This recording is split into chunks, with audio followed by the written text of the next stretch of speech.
Stéphane Laguerche from Menopia, and I'm going to present you a webinar about the wine labeling with a nutrition declaration and the list of ingredients with two parts. So the first part will be on the consumer's perception of the wine labeling, and the second part will be about all the regulatory rules associated to this wine labeling. So to begin, a few words about Menopia. So Menopia, it's an international association which was created 14 years ago by companies specialized in the commercialization and or the distribution of enological products. And this association has several roles, and the first one was to offset a lack of representation of all the sector about enological products in all the regulatory process. It was also created to be involved in all the evolution of winemaking practices, providing a very important scientific knowledge. And the last role was also to participate and to contribute to the dynamics of innovation, leading to an improvement of wine quality. So today we are 21 members in Menopia and two advisory members, which are the yeast producers at the European level and also suppliers in US. So thanks to a big network and partnerships that we have developed since last year, we are now observer member of OIV. We are also observer member of Codex Alimentarius. We are in the Register of Transparency of the European Union, and we have developed a strong interaction with all the stakeholders of the wine sector. So at European level with the Comité Vin, the European Committee of Wine Industry, at national level with the International Federation of Wine and Spirits, and also at the local level, and for example, with Association of Enologists in France, in Italy, in New Zealand or Australia. So, first part about consumer perception. So we know that the regulation is being discussed at European level since many years. So that's why we wanted to understand what could be the impact of the ingredient list on the wine sector. And that's why we have launched 2 years ago a consumer survey with 4 main objectives. First one was to assess and to understand what could be the knowledge of consumers about winemaking. The second part was about the impact of a list of ingredients on the label, on the image, and also on the intent to buy of a wine. The third part was to evaluate the impact of different kind of information, a short list of or a long list of ingredients. And the last part of the survey was focused on the acceptability of the ingredients used in enology. So for this survey, we worked with Wine Intelligence, which is a specialized company, and we decided to launch an online survey focused on 10 markets. So in Europe, of course, with Germany, France, Spain, Italy, United Kingdom, and Sweden, and also in Russia, Japan, Australia, or US. We have selected men and women evenly distributed with different ages, etc. And we have collected more than 11,500 answers, which were representative of more than 262 million of wine consumers. So the first part of the survey was about the knowledge of winemaking by consumer, and we have presented several affirmations, and we have asked if people were in favor of them, did they agree, disagree, or did they have no opinion on these affirmations. So the first step was about the presence of additive, and when we say that a wine is a natural product free of additive, we have a big part of people, so 40% we agree with this. We have another part, of course, 19% which disagree, And a big part, 41%, we doesn't know. We don't have any opinion on this affirmation. In the same tendency, we saw that when we say that most wines contain additive, we have 50% around which agree with this affirmation, and 43% which doesn't know what to think about it. So a bigger certainty about the interpretation of these affirmations. Following this question, another one was on the usefulness of additives. And when we said that for winemaking, using additive helps to ensure the wine quality and integrity, we have only 1/3 part of people which agree and a big part which doesn't know. So finally, the significant part of consumers doesn't know if an additive is useful or not for winemaking. To continue, we focused our question about quality perceived by consumer. And when we say that high quality wine producers don't need to use additive, we have a half part which agree, okay, a small part disagree, and 41% which doesn't know. But which was very interesting for us is that when we are presenting the sentence only poor quality wines contain additive, we have only 26% of people which agree with that, and the big part doesn't know. So that means that even if people understand that the premium wines don't need additive, we saw that it doesn't mean that when you are using additive, it's only for poor quality wines. You can use additive for a lot of wines.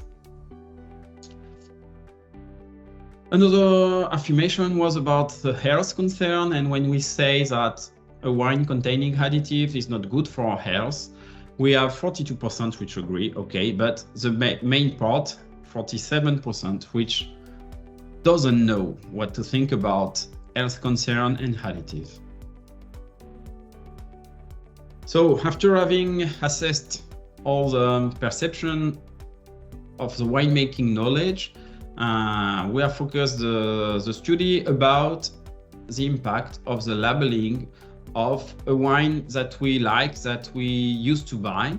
And we have presented 3 different scenarios to consumers. The first one, the current one, which only contains sulfites. Another scenario with a short list of ingredients, and a third scenario with a long list of ingredients. And we ask to consumer, does it change their opinion about wine? Does it change their intent to buy of the wine? And when we look at the global question, so what about having a list of ingredients on your bottle? We see that with the average value, it doesn't change the opinion of wine for around a half of people. And in the same tendency, we saw that the intent to buy is important because finally, having a list of ingredients doesn't change the intent to buy of a wine that we know, that we used to buy. But which is very interesting is that when we look at the several scenarios comparing to the average value, we see that we have a significant increase of acceptability of a short list because it doesn't change their opinion, and also because for people which probably buy it again, comparing so to the average value, that means that the short list it's more accepted than contain sulfites or long list. And the hypothesis associated to these results is multiple. The first reason should be that when you have giving more information, so a short list of ingredients, you give some transparency, you give information to consumers, so you are reassuring the consumer and it's better for him. And the other hypothesis associated to this result is also that with this list, you are decreasing the visibility of sulfites, which are not the best compounds appreciated by consumer.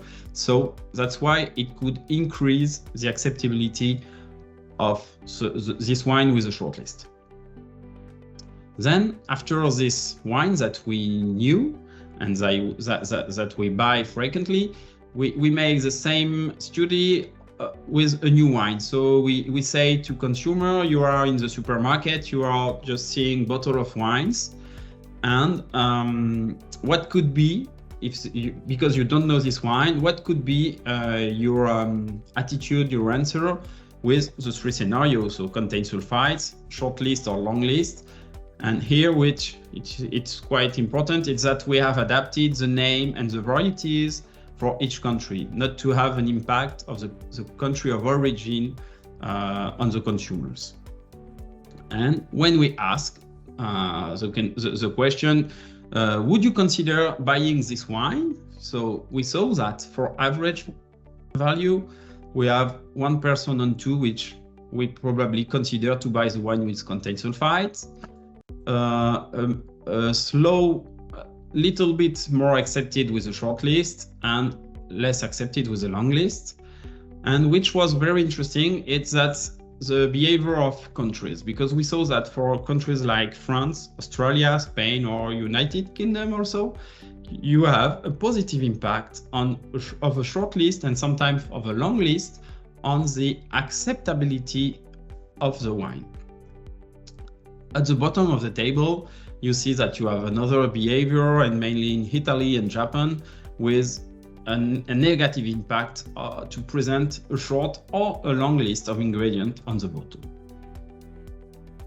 So in parallel of this study, which was only made on still wine, we have also realized a focus on sparkling wines, and we had the same tendency with a higher acceptability of a short list of ingredients.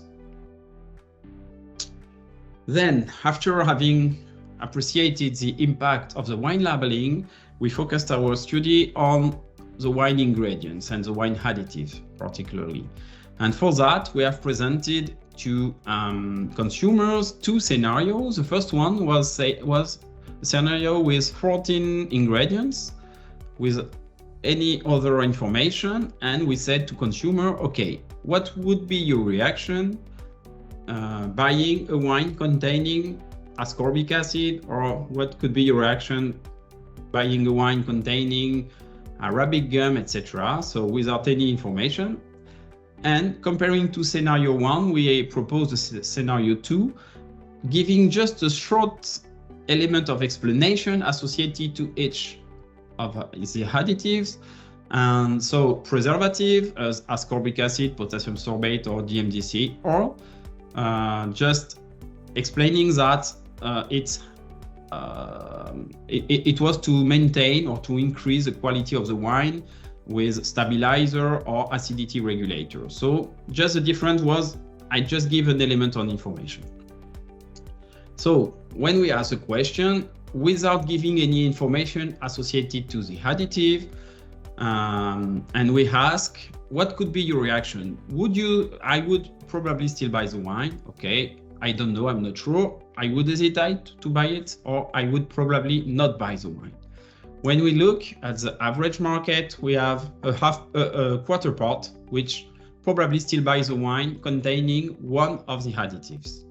We have also a part which is rejecting it, okay. But which is very interesting is that the significant part, so in this case it's 59%, don't know, is not sure, would hesitate to buy the wine. So a lot of uncertainty associated to the presence of additive. When we look at each country one by one, we have 2 main behaviors. So the first one, it's in countries like United Kingdom, Australia, US, or Sweden, we have the higher acceptability of a wine containing one of the additives.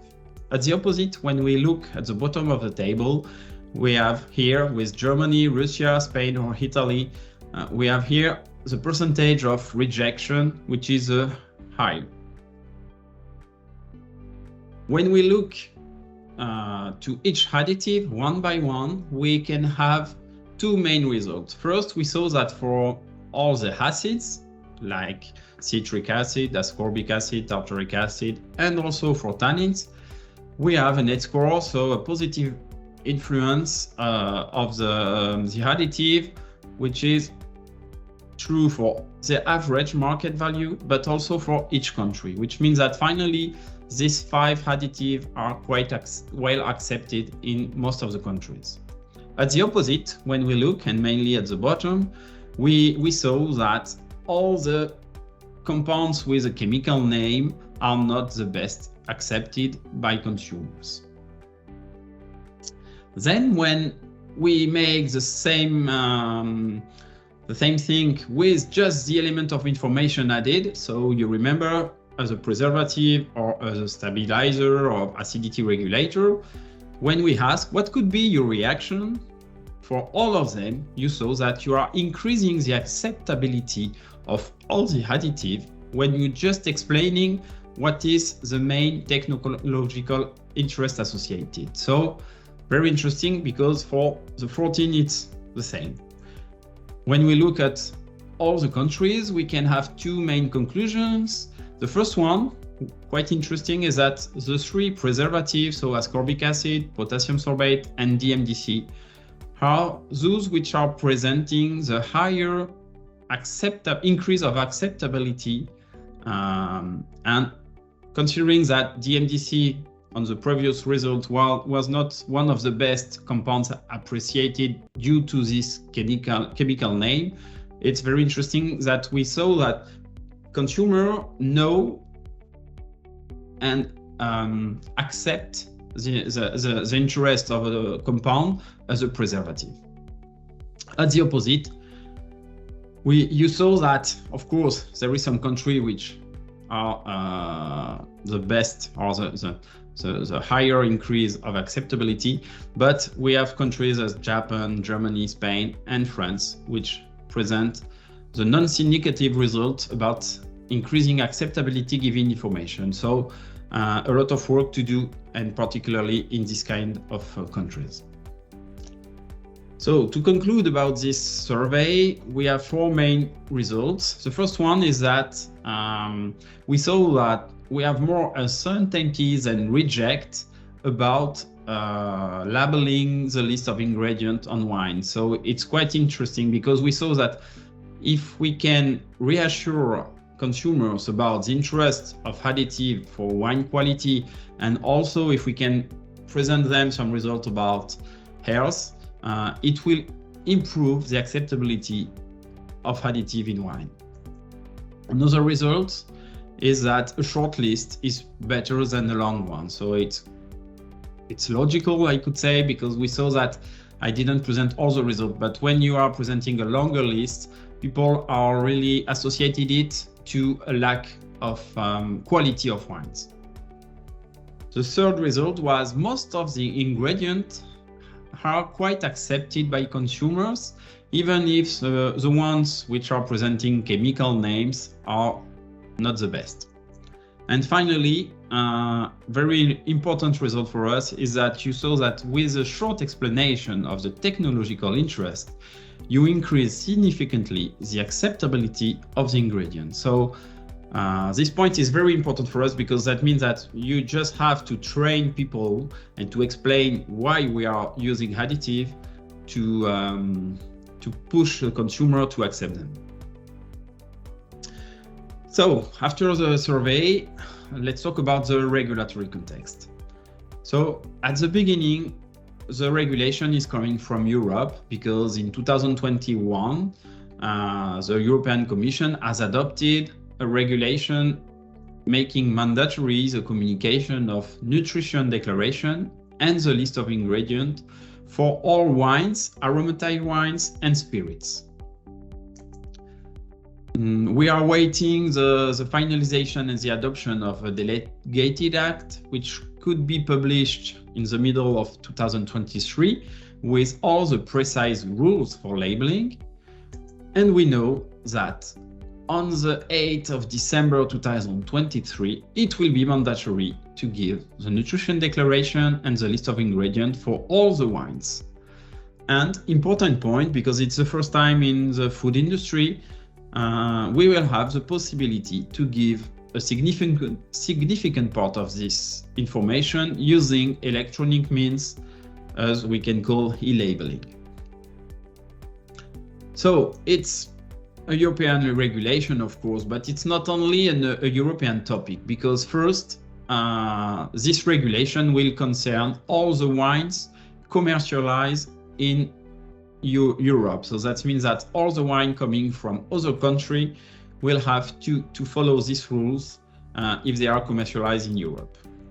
In parallel, we saw that it's really a current topic, because more and more article blogs are talking about additive in wines, about naturality, etc. And due to the regulation and this all these articles, we saw that a lot of countries have decided to begin to work about rules for labeling. And for example, the last one perhaps in January was TTB, which has said that they were thinking about a regulation about wine labeling. So finally, we saw that the regulation is European, but the problematic is global. So the first indication that you will have to give, it's nutrition declaration. And we know that on the physical label, you will have to give the energy value expressed with the symbol E in kilocalorie or kilojoule per 100 milliliters. And on the label, you will have to give or to put a QR code. In parallel, we know that then, by electronic means, you will have to give the full nutrition declaration indicating, of course, the energy, but fat, carbohydrate, protein, salt, etc. The uncertainty that we have until now and that we are waiting from the European Commission, it's if we will have to calculate all the full nutrition declaration for each wines, or if it will be able to use at least some average values or tables already published in the European regulation.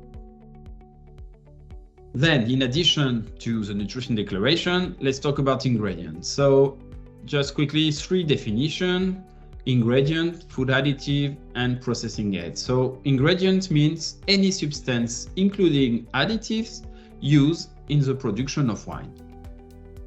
Then food additive means any substance used for a technical purpose in winemaking, resulting in it or its byproduct becoming a component. And food additive must be differentiated from processing aid, because processing aid is a substance used for a technical purpose also, but resulting in a non-significant presence of residues in the final product. So that means that for our wine, when we are discussing about ingredient, it will be only focused on additive and not on processing aids. So among 99 compounds described in the OIV International Code of Phenological Practices, we have in Europe 23 which are authorized as additive for winemaking, and they are mainly preservatives, antioxidants, acidity regulators, stabilizer, and packaging gases, as you can see in the list here. So 23 among the 99. We know that under reserve of the future regulation, because it is not adopted yet, we know that on the list you will have to put grapes, of course, it's the most important ingredients, sucrose or concentrated grape must if you had it during the process, and all the additives associated to their technological role as defined in the regulation 934. So this point for us, it's very satisfying, because you saw that in parallel when we have launched the survey, one of the results was that it was very important to associate each compound to the technological role to lead to a good acceptability. So finally, the regulation will be in favor of consumer best perception.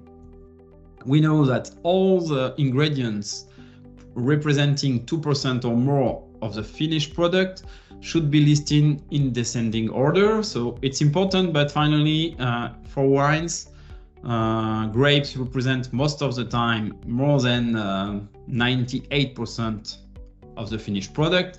and all the additives will only represent a few 0.1, 0.2% each in the list. So you will have to put grapes first, of course, but the additive could be described and listed in the order you want.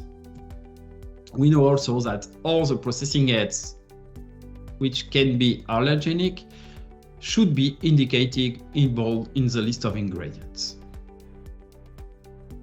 So due to a lot of work from all the wine sector, we have 4 main exceptions. The first one is that all the form of sulfur, like sulfur dioxide, metabisulfites, etc., could be grouped and replaced by the term sulfites associated to preservative. So good point, because when you are using several forms of sulfur during your winemaking, you won't have to put all of them in the list. Another interesting exception is that for packaging gases, so carbon dioxide, argon, and nitrogen, you will have the possibility to replace them by one of the two mentioned, so bottled in a protective atmosphere, or bottling may happen in a protective atmosphere. So it's interesting because that means that when you are using argon just before bottling, you won't have to put it in your list. So argon or nitrogen, of course, but also carbon dioxide, because you could have some misunderstanding with a still wine which contain carbon dioxide without being sparkling. So clarification, and it will be better.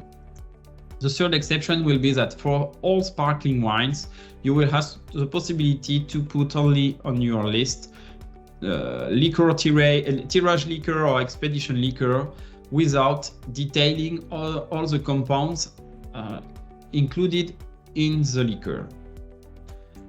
And last point, which is still in discussion but should be adopted, is that for acidity regulator and stabilizing agent, you will have the possibility to put the list with contain, for example, contain carboxymethyl cellulose, metatartaric acid, and or manoprotein, but with the condition that at least one of the compounds should have been present. That means that if you are making a mix of 2 different batches, one stabilized by CMC and the other one by manoproteins, you will have the possibility to make with or the one or the other, but at least you have to be sure that at least one of the compounds is present in the wine.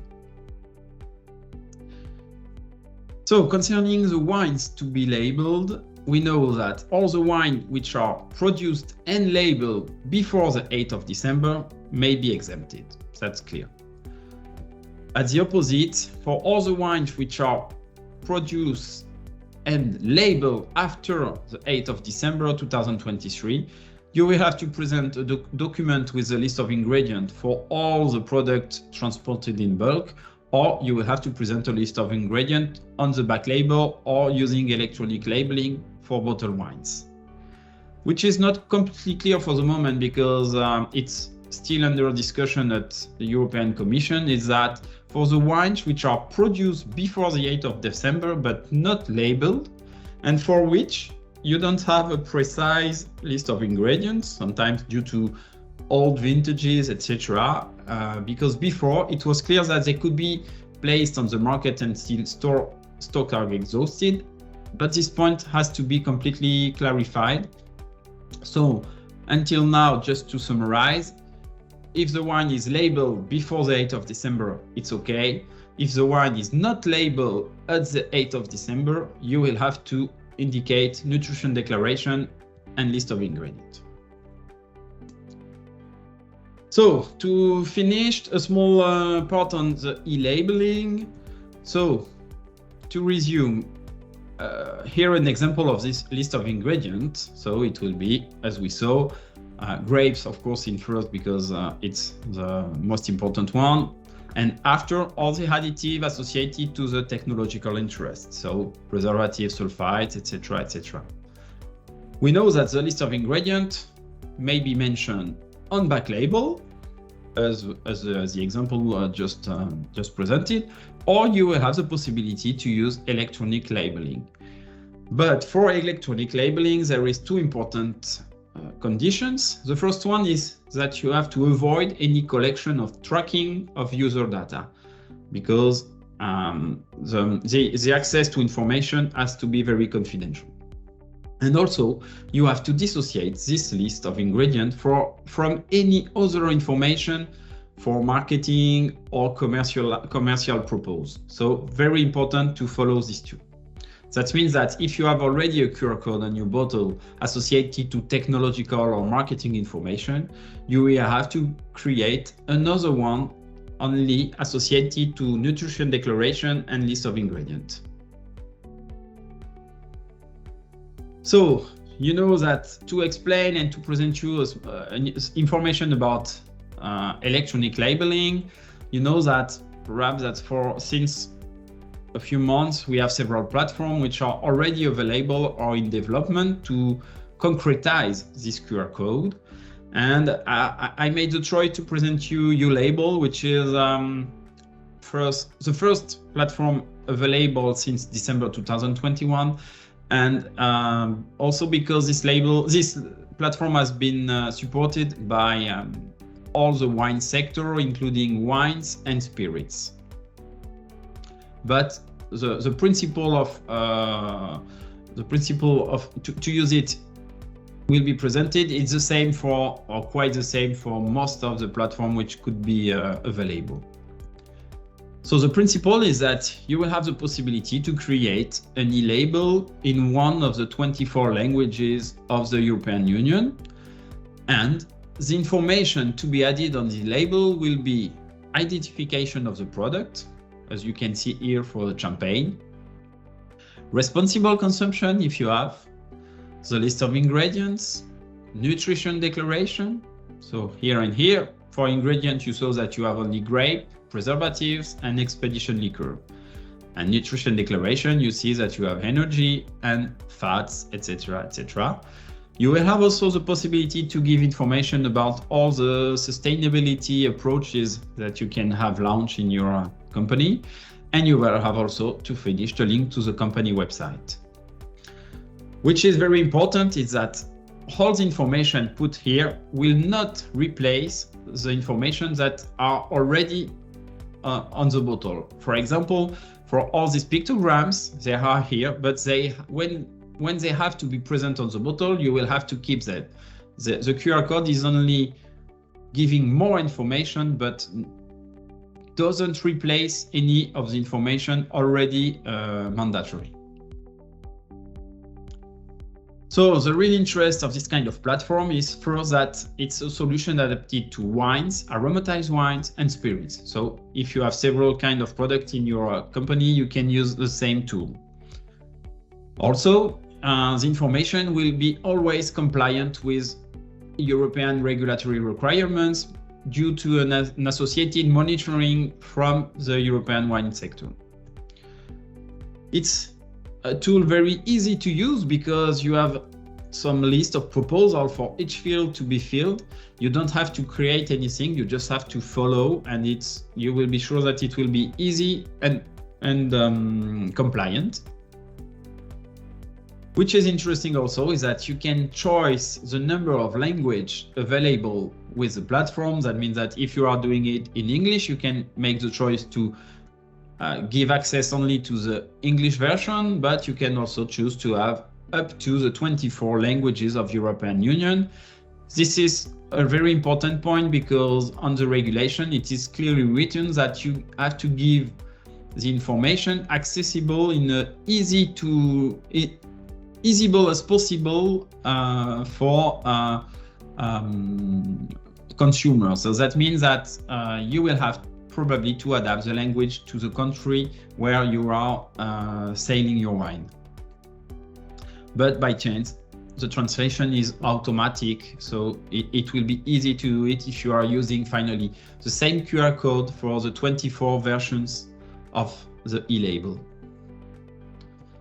So just to finish, I wanted to present you a pilot project. So some companies in Europe have already decided to present the QR code since December 2021.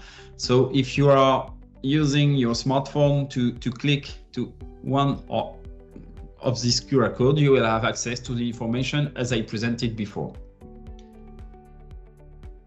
So I hope it was quite clear, and I remain at your disposition. I'm available for any complementary information with my information, my email, my phone number, etc. So, thanks.